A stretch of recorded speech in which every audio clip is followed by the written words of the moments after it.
Hey everybody, Joe Joseph here for thedailysheeple.com, and this is your news shot. So the Free Thought Project writes that Ron Paul says we're seeing the emergence of snowflakes on the right. First of all, let me just say this. Anybody that takes part in the baloney snowflake name throwing, you know, what are you, 6? I mean, come on. This is absolutely nuts. So, oh yeah. Let's just be independent. Let's all, fight for years and years against the corruption to try and get to the truth of the matter with everything that independent media has been covering now for a long time. And then Donald Trump runs for president and resorts to ad hominem attacks about his political opponents. And everybody, because they want to, they idolize Trump and they, would probably do anything for Trump. He calls them snowflakes. Why? Then everybody has to follow, like lemmings jumping off a bridge. And now there's snowflakes on the right, so he says. So Ron Paul says, it says there's a dangerous precedent being set in America right now. And it all stems from the act of being offended and the actions one takes to prevent future offenses. It's important to note that the freedom of speech is under attack, and it's a bipartisan effort. Many of those complicit in the quelling of free speech are merely useful idiots. That's an understatement. And have no idea that they're participating in one of the most effective forms of censorship humanity has ever seen. As terms like snowflakes get thrown around to label those who get easily offended, ironically enough, those on either side of the offending party have no idea they may be becoming what they're actually ridiculing. And as Ron Paul recently pointed out, both sides of the two-party paradigm are becoming easily triggered by the other side, and this has given rise to the snowflake on the right. He says, the snowflake moniker is often used to refer to people who are easily offended by just about everything. Unable to accept or acknowledge free will, these snowflakes attempt to use bully tactics and even government legislation to try and force people to think and act in a certain way. It's more of an annoyance than anything else. Free will still reigns supreme. No amount of legislation can change that. We're still all naturally free to form our own opinions and act on them.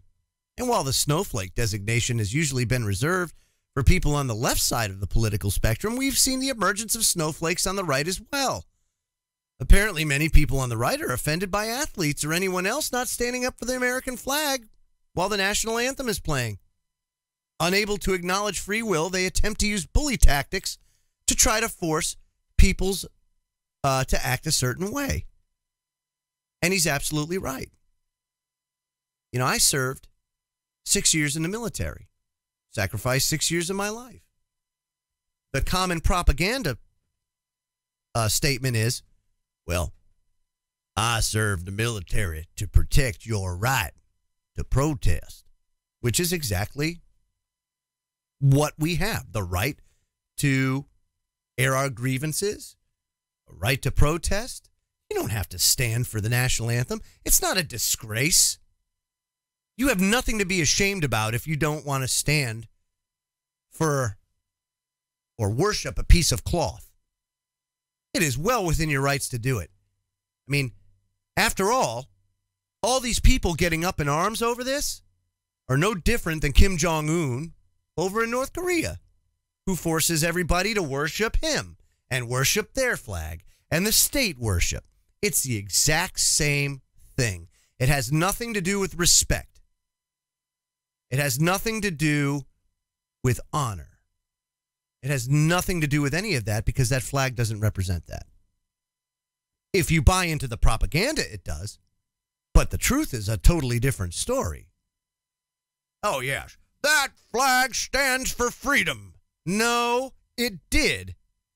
Actually, no, the 50-star flag has never stood for freedom. Because as long as there's been 50 stars on that flag, we haven't known freedom. Maybe when there was 13 stars. Maybe then it could be respected. Maybe then it stood for that. But it doesn't stand for that anymore. And I've gone through all the reasons why that is, and I don't need to go through that again. But if you can't see the PSYOP, the propaganda campaign that's going on right now, and using the flag to do it, because people, it's the same thing when you see people burn it. People get irritated, and I get it. This appeal to emotion is a very strong tool to promote division. And that's exactly what they're doing. So don't buy into it. It's that simple. Stop being so easily offended over nothing. At the end of the day, it's nothing. We have so many other things that we need to be worried about. This is the last thing that we need to be worried about, especially when it comes to football. Of all things, we have plenty of other things to worry about. The last thing we need to do is worry about the freaking NFL. All right? Let's focus on the things that we need to be focused on and less focused on the things they want us to be focused on. It's really that simple. I'm Joe Joseph. This was thedailysheeple.com's News Shot. Feel free to comment below and visit our website at thedailysheeple.com. Have a great day, everybody.